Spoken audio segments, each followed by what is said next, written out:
Kembali di iNews Malam, pemirsa, Kepala Kantor Staf Kepresidenan Muldoko mengakui pernah bertemu dengan beberapa pihak membahas masalah internal Partai Demokrat. Namun, mantan Panglima TNI era SBY itu kembali menegaskan tidak memiliki niatan menggulingkan kepemimpinan putra SBY Agus Harimurti Yudhoyono di Partai Demokrat.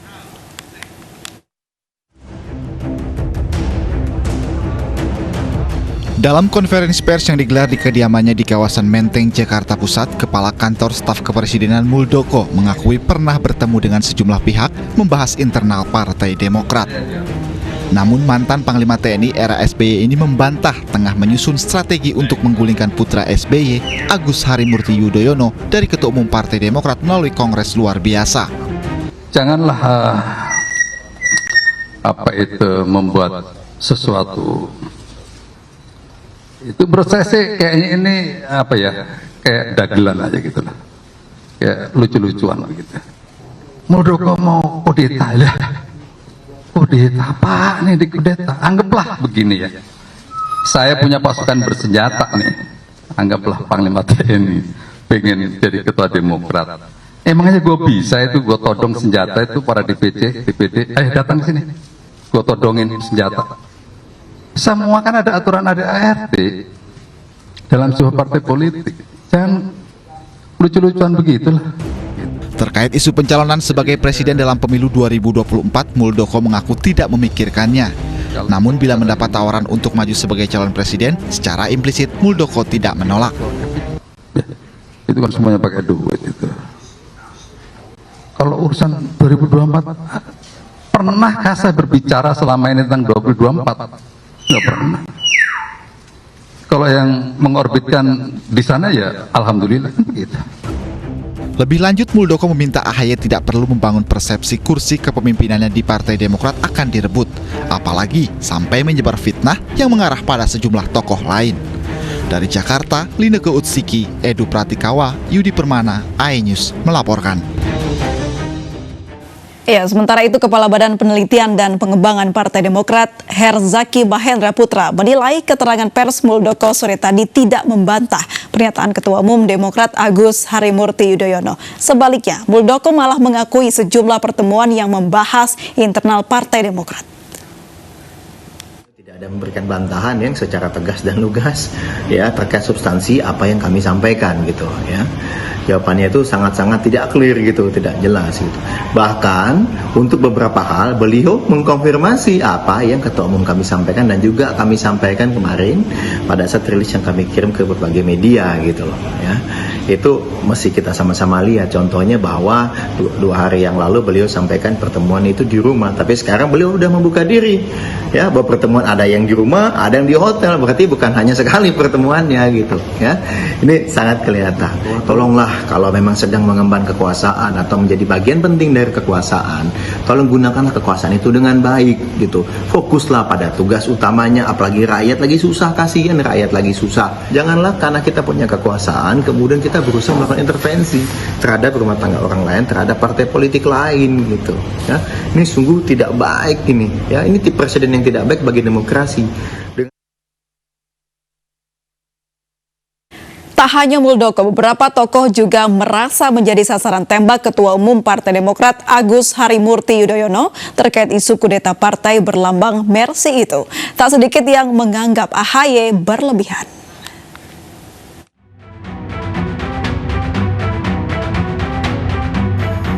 Yaitu tentang adanya gerakan politik yang mengarah pada upaya pengambil alihan kepemimpinan Partai Demokrat secara paksa yang tentu mengancam kedaulatan dan eksistensi Partai Demokrat.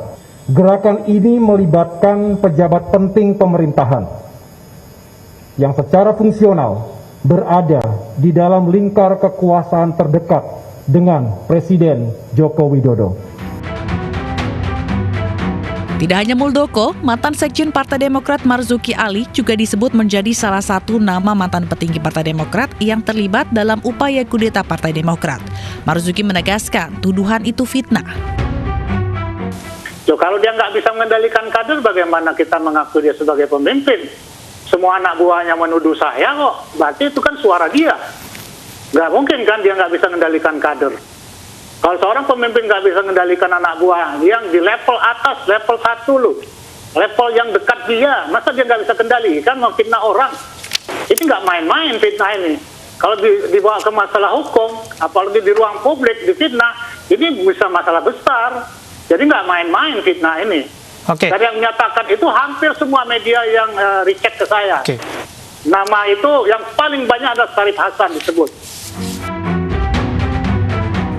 Sejumlah politisi senior Partai Demokrat membantah tudingan AHY mengenai adanya isu pengambilan paksa terhadap kepemimpinan partai berlambang Mercy ini.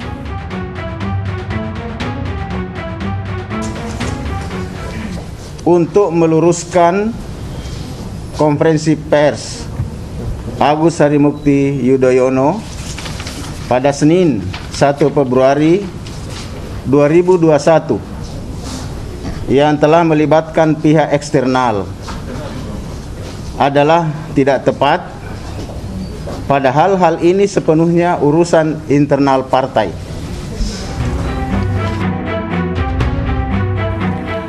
Politisi senior Partai Demokrat ini juga menyebut kepemimpinan Ketua Umum Partai Demokrat tidak sesuai dengan ADART partai. Bahkan mereka menyebut pengangkatan AHY sebagai Ketua Umum terkesan dipaksakan. Tim Liputan iNews melaporkan.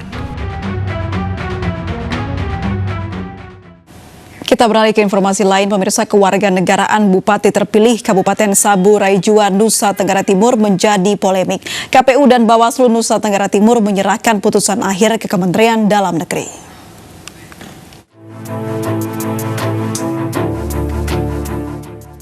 Komisi Pemilihan Umum dan Bawaslu Nusa Tenggara Timur menyerahkan putusan akhir ke Menteri Dalam Negeri terkait kewarganegaraan Bupati terpilih Kabupaten Saburai Jua. Ketua KPU Provinsi NTT mengatakan pihaknya telah selesai melaksanakan tahapan pilkada dan telah mengirimkan hasil pemilihan dan sedang menunggu jadwal pelantikan. Mungkin bisa dikonfirmasi kepada pihak yang meneruskan proses itu. Karena tahapan kami itu sampai ke pengusulan pasangan calon terpilih kepada Mendagri melalui DPR. Itu sudah, Pak, ya? Itu sudah dilakukan pada tanggal 23 Januari. Oke. Saya minta teman-teman bisa konfirmasi ke DPR atau juga Pemprov dan juga Kemendagri yang akan melaksanakan itu. Jadi batasan kami hanya menjelaskan prosedur, tata cara dan mekanisme pelaksanaan verifikasi syarat pencalonan dan syarat calon yang sudah dilakukan. Orien Patriot Riwu Kore selama ini hidup di Amerika Serikat dan baru kembali ke Indonesia bersama keluarga sejak kontestasi pilkada serentak mulai bergulir. Kewarganegaraannya pun telah diklarifikasi oleh pihak penyelenggara pemilu ke Dukcapil Kota Kupang dan menyatakan bahwa Orien berkewarganegaraan Indonesia. Dari Kupang, Nusa Tenggara Timur, Eman Suni, iNews melaporkan. Pendiri pasar Muamalah Zaim Saidi ditetapkan sebagai tersangka atas transaksi jual beli dengan menggunakan uang dinar dirham. Selain itu, Zaim juga mencetak sendiri uang dirham di perajin perak.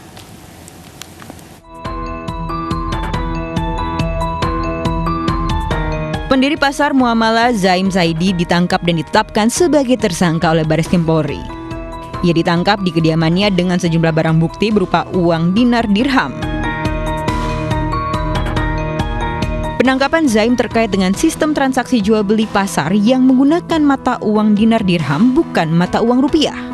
Selain itu, ia juga membuat dirham di pengrajin di wilayah DKI Jakarta.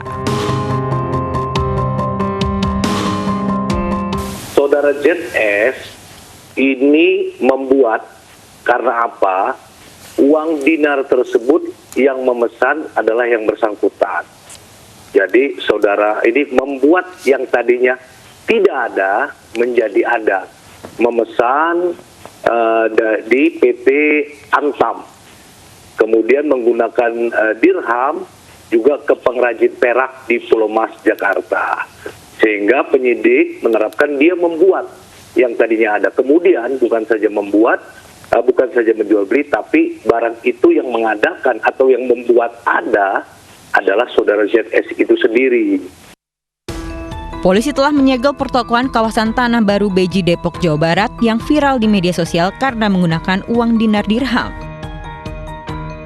Ziam pun disangkakan 2 pasal, yakni Pasal 9 Undang-Undang Nomor 1 Tahun 1946 tentang Peraturan Hukum Pidana dengan ancaman 15 tahun penjara,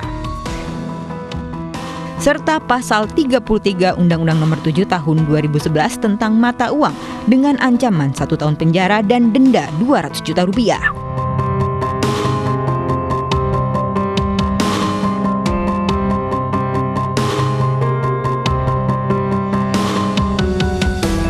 Sebelumnya, pihak Bank Indonesia telah melakukan pendekatan persuasif agar transaksi bazar dengan uang dinar dirham tidak dijalankan lagi karena menyalahi undang-undang.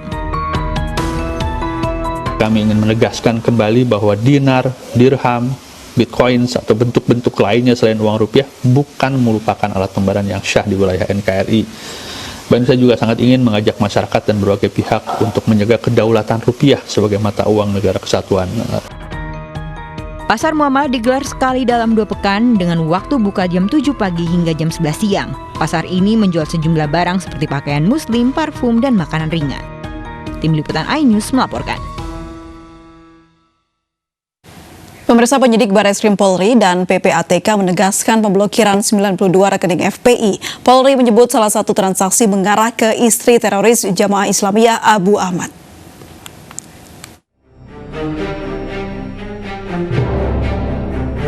Penyidik Polri masih memeriksa satu persatu laporan apakah ada unsur pidana atau tidak.